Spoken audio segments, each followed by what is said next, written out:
Hello, this is Jensen. You might also know me as the best mid lane in LCS, or at the very least you will soon enough, and you're watching Thorin's YouTube channel.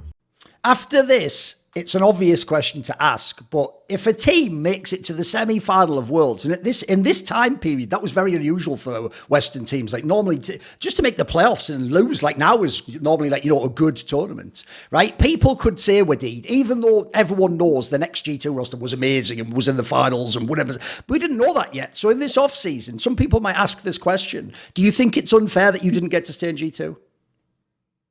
I mean, I don't think I was good enough, like, as a person, because I think I also had the ego. I think the main reason why after the G2 moment, I kind of have like failures like on Rogue and like NA, like every team that I went was not successful because I think I had too much ego. Like I thought like I could do something more, and I always try to like fight each other's like.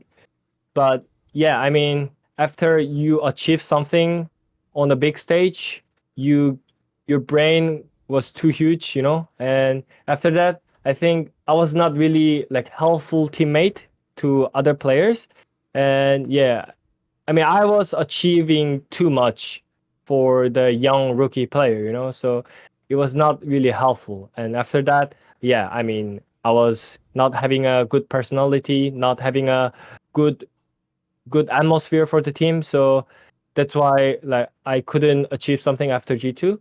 Even though like I learned so much from G2, I could do something more better on the other team, but my personality and my attitude was not great towards other players. So I think yeah, that's the huge difference between good players and I don't think I'm a good player. So like that's why I had the failures. But yeah, I mean, after the failures, I learned that like okay, too much ego, too much confidence is not helping you as a person. And after the mandatory military service, like I just realized that oh my god, I was having a too huge ego, and yeah, after that I could actually improve myself as a human. So I don't regret at all. Like yeah, everything is going really well nowadays for me. So yeah. Since the team you joined, as you say, was Rogue after this, when they first joined LEC, but this is obviously the first split where they did really badly and eventually they moved the academy players up. Was this actually your only offer? Did you have any other offers you could have taken from LEC? Yeah, I mean, I could do something more, but I think in the back in the day, I was having the mindset that actually I can change the team, even though like the team, the players are not good enough. I can do something more, but I mean, since returning from the military, like I have re-evaluated myself. Like in the past, I think, as I said, like my excessive confidence and self-esteem might have been like off-putting, you know. And the experience in the military and the failures gave me enough time to reflect on myself, and therefore, like I plan to act more carefully in the future to avoid repeating past mistakes. I think it's really hard to figure out what you are before you make the failures. You know, after the failure, you actually realize like how stupid you are. You know, so I think yeah, I mean those kind of time they helped me a lot. So that's one of the reasons why I want to try coaching, and like I want to like act more carefully to avoid like those kind of like past mistakes, you know. After this, you went to the LCS and you played with FlyQuest. What was it like to go to North America after living in Europe? I mean, my goal, I guess it was not really healthy as well, because like I still back in the day I still thought I am the best player, even though like there were the players that actually I can work with. Like I was still stuck in my mind, you know. I was not open-minded to other teammates, so I was really not having a great mindset in general. So that's why it didn't work out really well, even though I was in FlyQuest with good players. Yeah, I mean, I kind of regret. I could actually do something more when I had in the team in FlyQuest. But yeah, I mean, if I can be there like right now with this mindset, I think I could achieve something more. But yeah, I mean, it's past is past, and you don't realize without any failures. So I'm lucky that finally I realized that like you can actually work with people. But yeah, as I said, I was not really good with working with people. So yeah.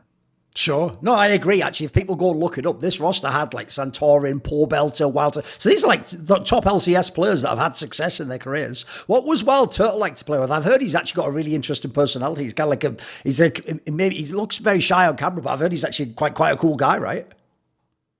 Yeah, he's really cool guy. He was really like one of the player who helped me to like adapt on NA. Like always, like Europe and NA is also like different culture. So, and also like he had really good game plan. But yeah, as I said back in the day, like I was not really listening to like other players, and we kind of didn't figure out what we can do as a bot lane, because we always think that, oh, we need to like carry out throughout the bot lane, but like he wanted to play like the other like play style. So I think we couldn't figure out in time, and that's why I think we were not having a good result in NA in general.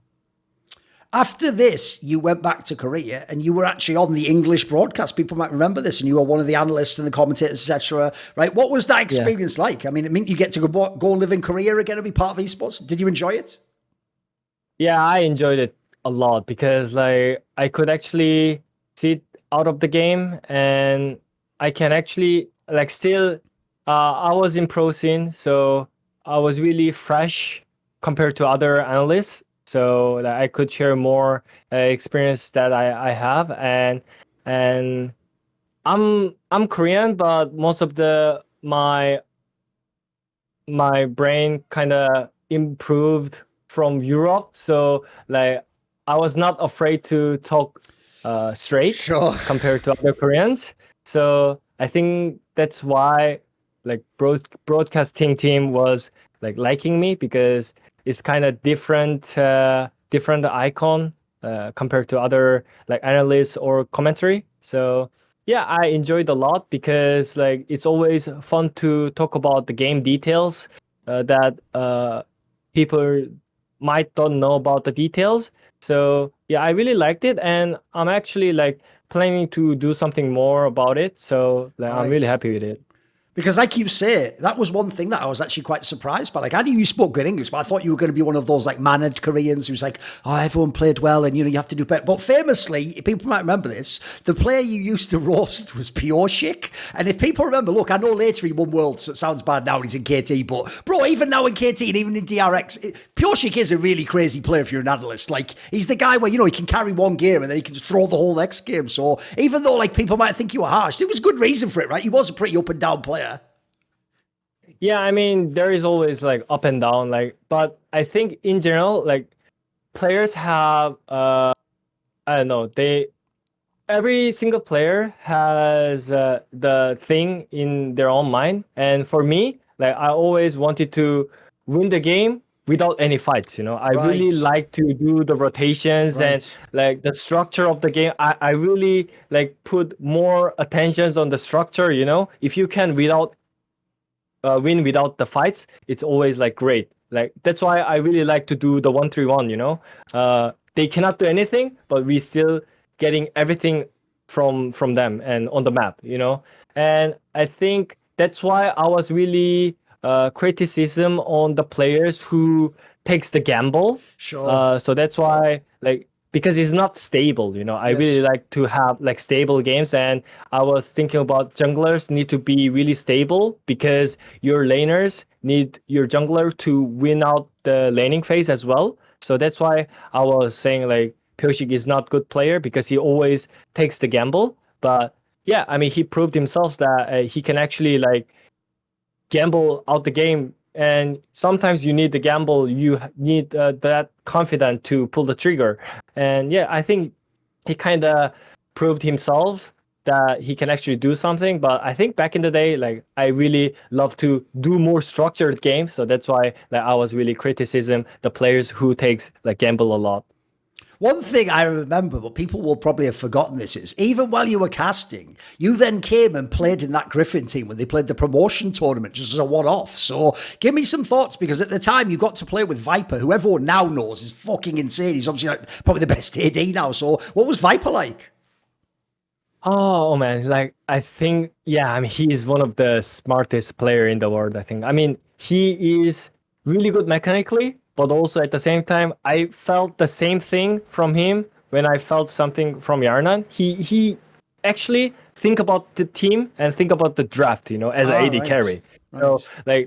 So like he can actually pick something to win our team, and he can actually play on his side as well, because he has the tool that he can actually win through.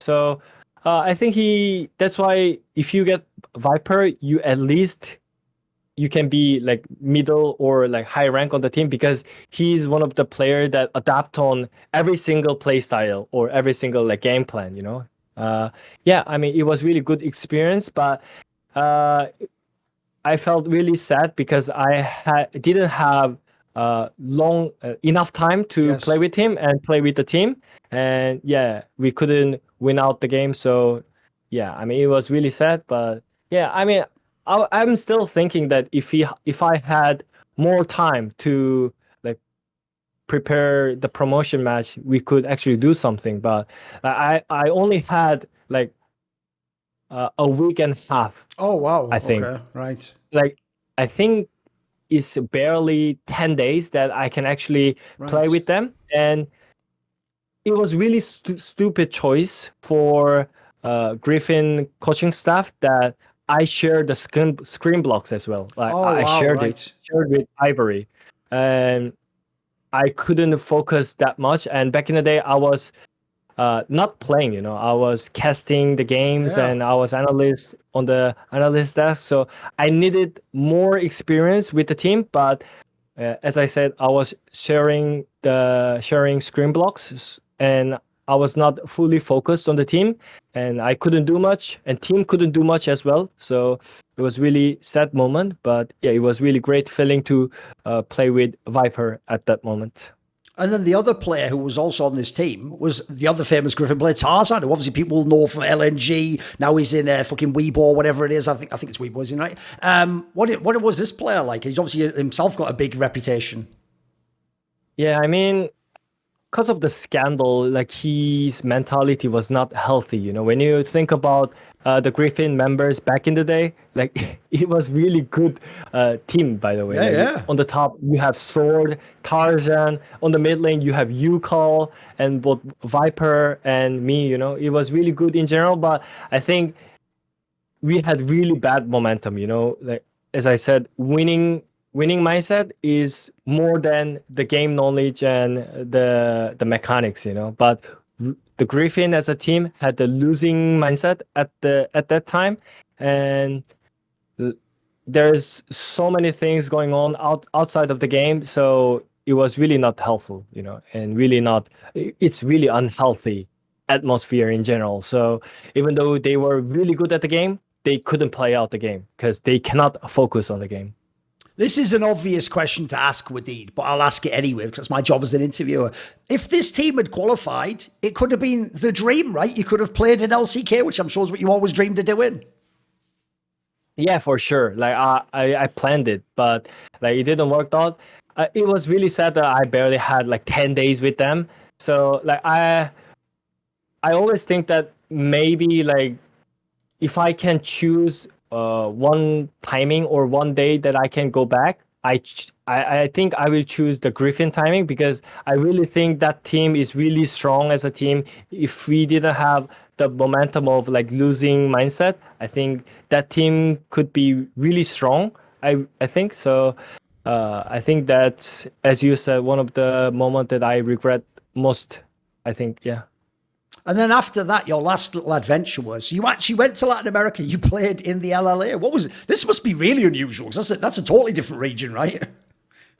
Yeah, I mean, I was just having fun, like I was just taking all the challenges, going in Europe, going in North America, and you do the casting, and after that you do the promotion match, and I think at that moment, yeah, whatever. Like I take all the challenges and all the opportunities that I can get. So yeah, I mean that's why I went to LLA, and it was really enjoyable because it was also like different region, and I think back in the day I could actually carry the game, you know. So like it was really enjoyable. I was playing like Senna, and I was just like, I think I was first on the DPM as well. Like, it was really fun moment back in the day. Yeah. One teammate I want to ask about was your fellow Korean. You had Ruin, the top laner, which people might remember played in other regions as well, like Europe, etc. I can remember when he used to play in Europe. He was kind of like this guy must be a really confident player, bro. He was always just picking like, you know, some fucking Renekton and going super hard and tries to carry the game. What's he like as a personality? Is he a bit crazy? I mean, he's not really crazy guy. He's really chill guy. But I think as a duo, we were not really like healthy duo as the Korean import, because we are top laner and support, you know, which is really useless duo lane on the import, you know. So like you cannot do much as a top and support duo lane, you know. So that's why I think we were not really great team in LLA, because like always like I was thinking that, oh, we need to play on both sides because I can like actually play around the map, and but the Ruin thinks that, oh, we need to play on top side because I'm winning the most of the matchup. And I mean, we were kind of struggling to find out what we can do and what we should do, because yeah, we were top and support, you know. So yeah, that's why we couldn't be successful. But at the same time, it was really enjoyable because he was one of the smart player as well. So it was really enjoyable. But yeah, it was really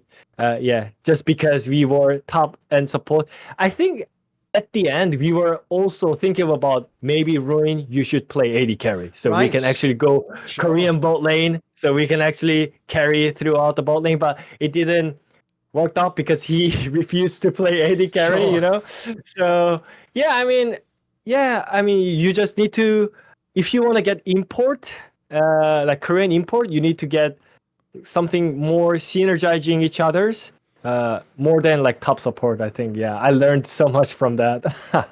I feel like the story of how your career went and the moment you chose to go and do the military service, which you have to do eventually, makes sense. I've seen this with a lot of Korean players. Usually what they do is when they feel like there's not a good offer, it's like, why not just do it now? Why don't I just get it out of the way? Was it something that like, when you went to go do the army, did you know that this might be the end of your playing career? Did you ever dream like, but maybe I can come back and try again? What was your thought going into this?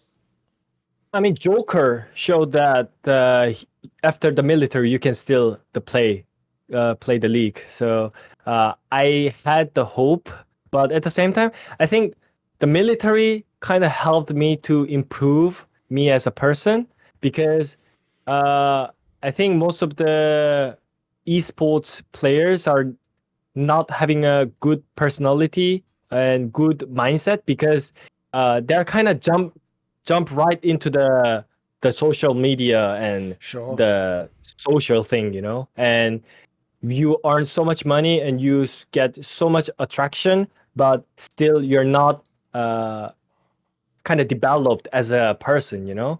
And I think after the military, like I realized that how small you are, how really like, I don't know, like you need to work with people, you need to talk more positive towards other people, you know. I was really aggressive, but after those kind of experience helped me to improve as a human being. And yeah, I think that's why like military helped me a lot for me. But as a player, like esports player is really not healthy, as you said. Like you just need to like pause everything to go to the military and so on. So it's always a huge barrier for the young players when it comes to the military mandatory, I guess. Yeah.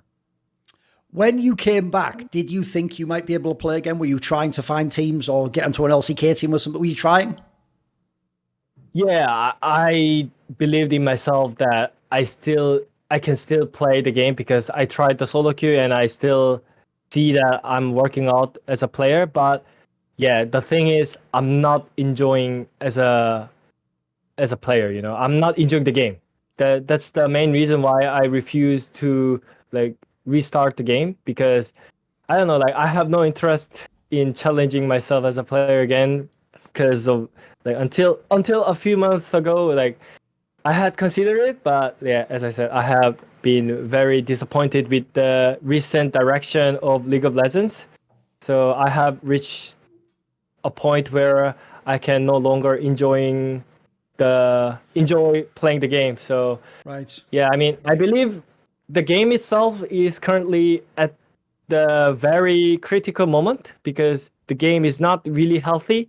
So yeah, I just don't enjoy to play the game.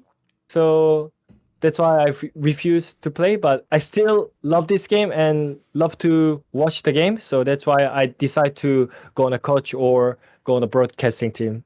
Let me ask you a question about what you were just talking about, because I think I have a sense of what you mean. Like, if people think of what you said earlier in this interview, you're the person who, I mean, if people don't know, your alias even comes from like the word Wadid. You're the guy who wants to like see the map and make calls and play intelligently. It's not just about smashing people and having mechanics. So I get the feeling you must be one of the people, because I know some Westerners think this as well, where they feel like the game just got too simple. Like the game now basically is just go to dragon, get the soul, take the baron. That's the win tool, and then you win the game. Whereas before, like you say, you could have a lot of styles. Like if you remember, Americans used to just do the 5v5 team fight and meet in mid. Europeans used to sometimes do the side laning and never fight, or do 1-3-1 and then you go later. And it felt like there were so many more options and ways to play the game, right? Is this part of what you're talking about? Yeah, like definitely. The most critical problem is the game's fun factor, you know? And at some point, Riot started like focusing on simplifying the game, you know, and leading to the current state instead of promoting diverse strategies. The game has become like characterized by uniform strategies and a simple game structure, which makes it less enjoyable, you know. And the game can be summarized by 3 elements nowadays, I think: frontline, AD carries, and the team fights, you know. And while the perspectives may differ, I find the current game structure is too simple and wonder who these changes are for, you know, because these changes don't seem to attract new players either. Sure. I believe that if a game is like fun to play, new players will join regardless of its difficulty, you know. But however, the current patches make 5v5 mandatory, and it make it difficult to win. If even one player makes a mistake, it's just impossible to win, you know. Back in the day, even though you have one just random guy running it down, you still win out through the like side lanes, like so on. But nowadays you just need to like force to go on drakes, like force to do the 5v5. So I don't know, the game is too simple, and yeah, the directly contributes to the stress in solo queue, because it has become much harder for an individual to carry the game compared to before. Over your career, how do you look back on it? Are you able to like see the good parts and see the time in G2 and can you remember that? Do you have regrets thinking about other times or moves you should have made? I mean, as I said, I had too much ego, too much confidence. So like, I would say I regret most of the time, but still think that those failure kind of gave me soil to prove myself. So yeah. I don't want to go back, because I actually learned so much from the failures, so I could be better person. So I think it's all about making better future at this point. You cannot go back to the past anyways. So yeah, for now, I'm thinking about what I can do in the future and what I can do better when I realize what's going on around me and everything. So yeah, it's all about how you build up for the future. It's from your failure. I have a question which I think should be obvious if people have watched the interview to this point, which is, in my opinion, a bit like Hjarnan. It seems obvious you could be a coach. Is there something you would like to do? Would you like to be a coach? Actually, there are many other things I want to try besides coaching as well. Okay. So, like, I think it depends on what options and what offers I get. Because, like, at this point, I'm not that young. Maybe, like, you're saying you're still young, but when you think about esports, I'm not that young, you know? So, like, I think this is the timing that I need to decide what I need to do. I'm like 27, so I'm soon like 30, you know. I want to have some stable incomes and stable environment at this point, you know, not like just do random challenges. So Sure. that's why I'm thinking about the offers and options more than like I want to try this and this. Like coaching is obviously one of the option that I want to choose, but it really depends, you know. Like I really like to do the broadcasting and talking about the games as well. So like it really depends what will be the options for the rest of the year, I guess. At the end of this interview, do you have a final message for people? Would you like to say hello or thank you to anyone? I mean, yeah, I mean, I have completed the army issue for now, so like I'm now like think about what I can do better on the future and what I should do. But like after all this thing, I realized that without the fans, you're just nothing, you know. Like, so I'm really grateful that even though like I'm not having a successful career or successful life, like they were just keep supporting me because of my character or whatever. So, but like that helps me a lot to take a new challenge because there is always fans that who supports me like whatever I do. So yeah, I really want to say thank you so much. But yeah, at the same time, like I wanted to be in the scene and do something more in this scene. So yeah, just keep eyes on me. I might do something more, and there is something that I'm preparing right now, and I think I will soon appear somewhere that Right. people will see. Like I cannot say it right now, but Okay. yeah, you will see. Yeah. Kamsahamnida.